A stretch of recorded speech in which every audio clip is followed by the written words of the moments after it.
You know that feeling when you're staring at a screen at 1 in the morning and you know you desperately need to sleep, but you keep doom scrolling? Oh, yeah.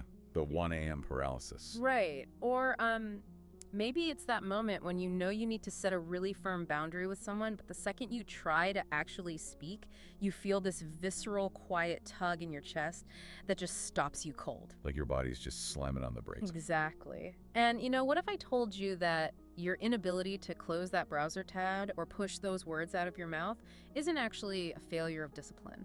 Like, what if it's a highly evolved survival mechanism working exactly as intended? That's such a pivotal shift in how we understand ourselves, because we spend so much energy fighting our own paralysis, right? Thinking our bodies are betraying us, when in reality our bodies are trying to save us. Welcome to the Deep Dive, everyone. Today, we are completely flipping the script on how we view our own resistance and, really, our most stubborn habits. We're looking at this through the lens of Gestalt therapy, which, for those who might not be familiar, is an approach that focuses on looking at the whole picture of a person right in the present moment. So not just endlessly analyzing the past. Right, it's very much about the here and now, the immediate experience. Yeah, and it completely reframes our deepest roadblocks, not as character flaws, but as these profound acts of self-protection. It's a massive paradigm shift. Because, we are so heavily conditioned to view any internal friction as a defect. We sit there at 1 a.m. and think, I'm just lazy, or I just don't have enough self-control. We treat ourselves like malfunctioning machines. We really do. We relentlessly blame ourselves. Yeah. But when you look at it through this Gestalt lens, something inside us actually knows, viscerally in our cells, that stepping into the unknown feels like falling off a cliff. Even if it's a positive unknown. Exactly. Even if the change is exactly what you want on a cognitive level. Okay, so let's really unpack this, because if it's not laziness, what is biologically and psychologically happening in those moments when we, fail to break a habit? Well, to understand that, we kind of have to redefine what a habit actually is. Because habits are not just behaviors or routines, they are emotional architectures. Emotional architectures. I like that. Yeah, think of them as invisible scaffolds that your nervous system has built over years, sometimes decades. And you built them to survive, to belong, or to protect yourself from an emotional pain that, honestly, at the time, you probably couldn't even name. That reframes things so vividly for me, because when you look at real-world examples, it makes total sense, like that nightly doom scroll we were just talking about. Right. On the surface, it's just terrible sleep hygiene, but underneath, that hour in the dark might literally be the only time in your entire day where your nervous system feels safe enough to just let your guard down. Yes, because nobody is asking anything of you in that exact moment. Wow. Yeah, nobody needs anything from you at 1 a.m. Or look at chronic overwork. We love to label overwork as poor time management or just hustle culture gone wrong. But if you trace it back to its root, grinding yourself to the bone might be the only way you learn to feel worthy of love as a child. Oh, that's heavy. I think of the habit of staying silent when someone hurts you, too. I know people who just physically cannot speak up when they are wronged, and we tend to call that cowardice or, conflict avoidance. But it's not cowardice at all. No, it's really the echo of a deeply ingrained fear, whispering, like, if you cause a problem, if you speak up, they will abandon you. Exactly. Every single one of these behaviors, no matter how destructive they seem to you right now, served a vital, life-saving purpose when they were first formed. They kept you safe in an environment where safety was really scarce. I like to think of these deeply ingrained habits almost like a physical home. Even if it's a house with a leaky roof and boarded up windows, it is still your home. And you know it intimately. Right. You know every single creak in the floorboards. You've memorized exactly where the shadows fall. And human nature dictates that you would rather freeze in that familiar cold than step outside the front door into the violent wind of uncertainty. It is the ultimate the devil you know scenario. But it's playing out entirely within the neural pathways of our own bodies. Your brain is prioritizing predictable misery over unpredictable danger. Hold on, though. I'm struggling with this a little bit, because if I know my habit is toxic, say, drinking too much to cope with stress, or constantly snapping at my partner, why on earth would I want to accept that? That's the logical response. Right. Like, my doctor isn't telling me to just be curious about my high blood pressure. They're telling me to fix it. So if the house is boarded up and rotting, why does Gestalt tell me to leave the wrecking ball at home? Shouldn't we just tear the bad habits down? It's a very fair question. Why not just forcefully evict the bad habit? But Here is where the concept of hidden loyalty comes in. Gestalt doesn't pathologize this resistance, because if you just bring in a wrecking ball and demolish that boarded-up house, you are leaving the person completely exposed. Just standing out in the freezing wind. Exactly. The coping mechanism is removed, but the underlying terror is still there. Your nervous system is now screaming. Oh, wow. So you're stripping away the armor while the battle is still raging. Precisely. Every self-sabotaging pattern carries a profound, hidden loyalty to your own safety. The habit is doing a job. So instead of bringing a wrecking ball, you lean in. You approach the habit with genuine curiosity and ask it, well, what are you so afraid would happen if we stopped doing this? What are you afraid would happen if this changed? That is a radically different question than, why am I so broken? Radically different. And the answers that arise from the body when you ask that can be devastatingly clear. It might be, if I stop people-pleasing, I'll be totally alone. Or if I rest, I'll lose my edge and the world will crush me. And those aren't irrational, silly fears. No. They are the living echoes of real historical wounds. Okay, so if we accept that these habits are protective homes, we need to look at the mechanics of it. How exactly do we retreat into these homes in real time? Like, what is the actual sequence of events that makes us run back inside and lock the door the second a need arises? To map that out, we look at the natural arc of how humans interact with their needs. In Gestalt, we call this the cycle of experience. And it's this beautiful, fluid process when it works. It starts with a simple sensation. Sensation, like a physical feeling. Yeah, an inner stirring, maybe a tightness in your chest or a physical hunger. And then that sensation sharpens into awareness. You realize, oh, I am lonely, or I am angry. Okay, sensation, then awareness. Right. And awareness naturally leads to mobilization. Your body gathers the energy to actually do something about it. Then comes the action itself, like reaching out to a friend or speaking your mind. Okay, got it. And finally, the cycle ends with contact. That's where your action meets the world, your need is satisfied, and you can finally rest. Sensation, awareness, mobilization, action, contact. I mean, in theory, that sounds incredibly straightforward, but we rarely make it to the end of that arc, do we? Very rarely. Somewhere along that path, usually between feeling the initial sensation and taking the actual action, we just completely swerve off the road. We swerve, we turn away, we rationalize, we numb out. The energy is there, but we divert it. And Gestalt calls this an interruption. But again, we don't view this as a failure. It is a lightning-fast, highly creative survival strategy. And there are a few very distinct ways we interrupt our own experience. Let's walk through those ways, because seeing the actual mechanics behind the swerve is fascinating. The first major interruption is deflection, right? This is basically dodging the feeling before it can even fully take shape. Yes, turning away entirely. I know I do this one. If I sense a pang of anxiety or like grief rising up in my chest, my hand is instantly reaching for my phone. It's like I need to bury the silence under a mountain of noise and bright colors. Deflection is the ultimate distraction technique. You are turning the energy away from the actual source. But the tragedy of deflection is that the feeling doesn't vanish. You just shove it into the basement. It just sits down there in the dark. Exactly. And over time, if you constantly deflect, you completely lose touch with your own inner weather. You stop knowing what you even feel in the first place. So if deflecting is about dodging the feeling altogether, what happens when we can't dodge it, but we still don't feel safe expressing it outward? That's where it turns inward, right? Retroflexion. Yes. Retroflexion is heavy. Yep. It occurs when the impulse is there, but the environment is, or historically was, too dangerous to express it. So instead of telling someone, hey, what you just did really hurt me, or expressing your justifiable anger, you swallow it whole. You clamp down on it. Wait, let me make sure I'm wrapping my head around this. So swallowing my anger because I want to, quote, keep the peace.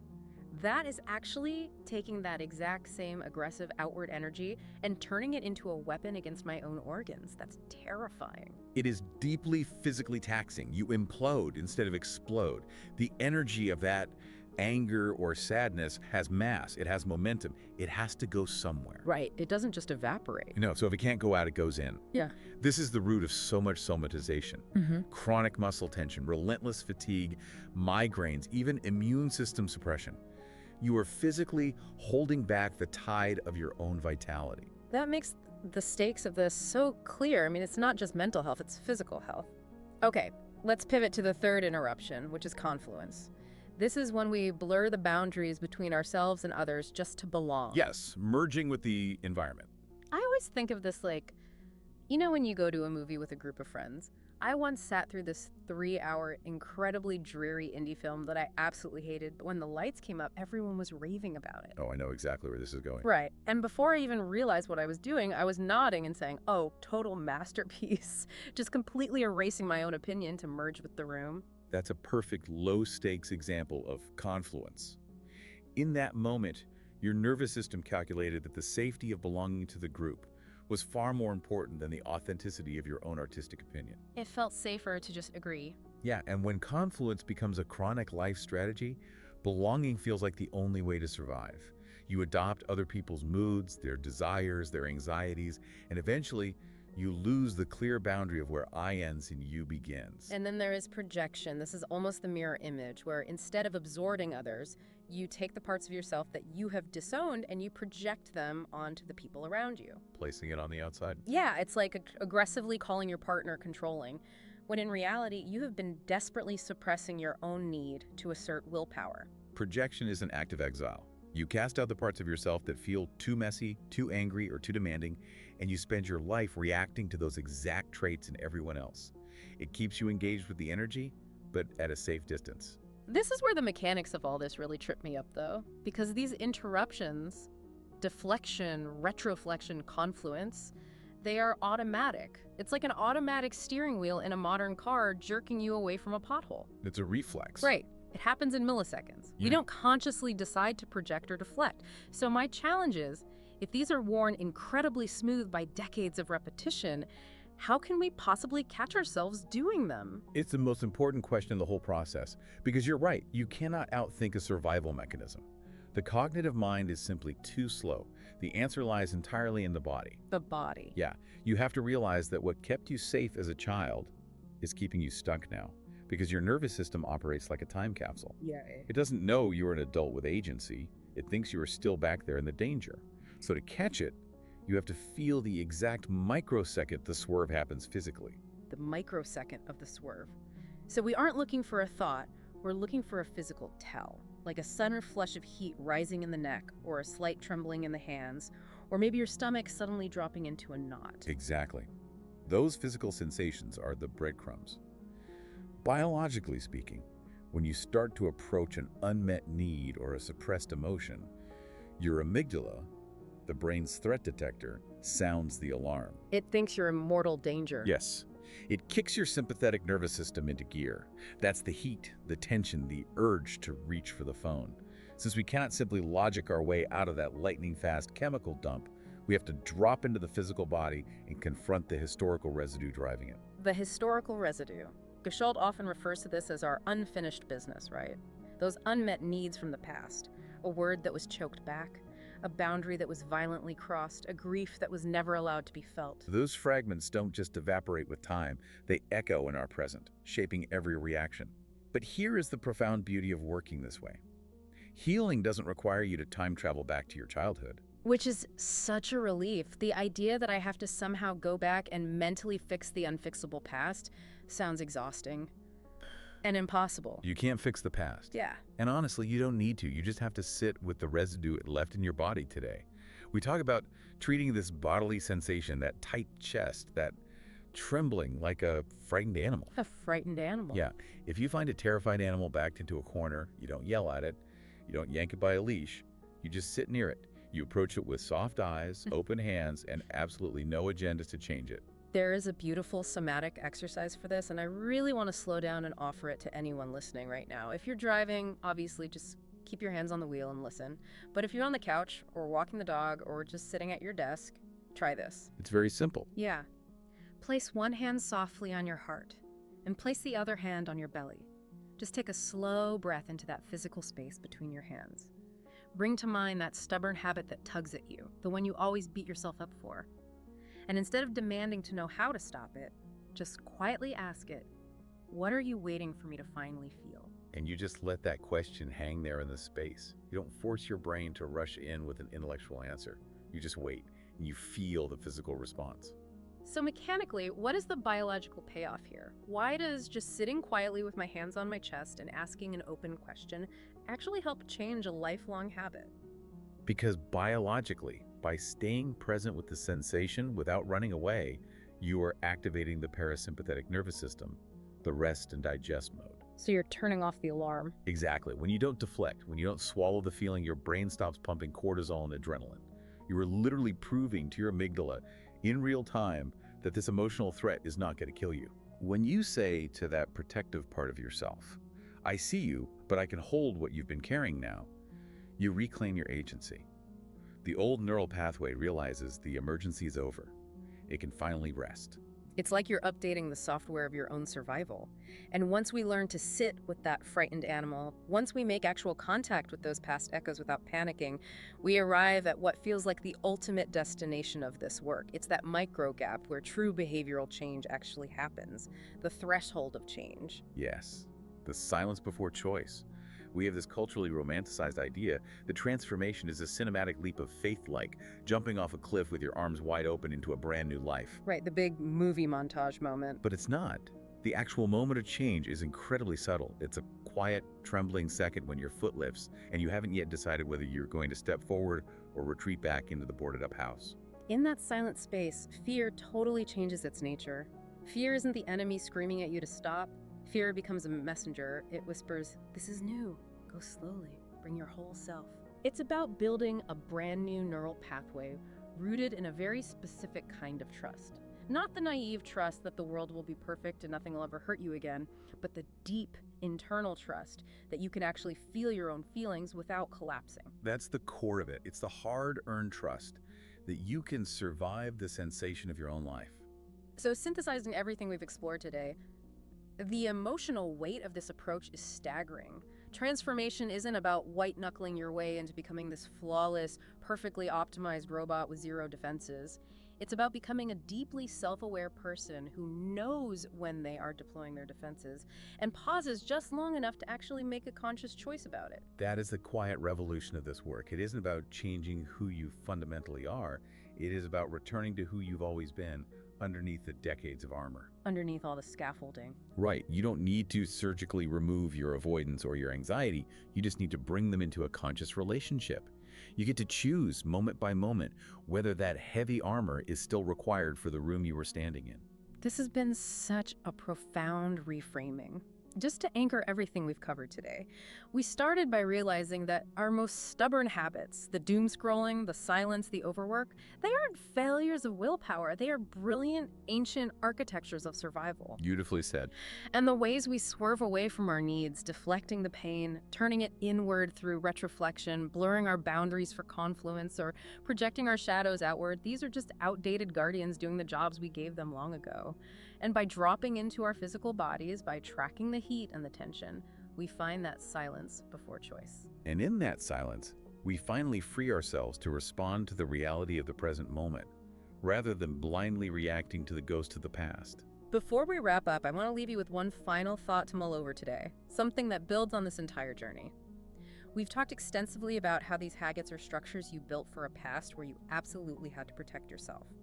But consider this. If your nervous system is still instinctively treating your present like your past, take a real, honest look around at your life right now. Yes, look at where you actually are. The greatest revelation might not just be an internal shift. It might be looking around and realizing that you have actually built an adult life, a physical environment, and a circle of relationships where it is finally safe enough to dismantle that boarded-up house. It's a beautiful realization. The world you inhabit today might already be significantly safer than your nervous system even realizes. Exactly. The storm has passed and you are still gripping the walls of the bunker. Thank you so much for joining us on this deep dive. I really encourage you to look for those micro gaps today.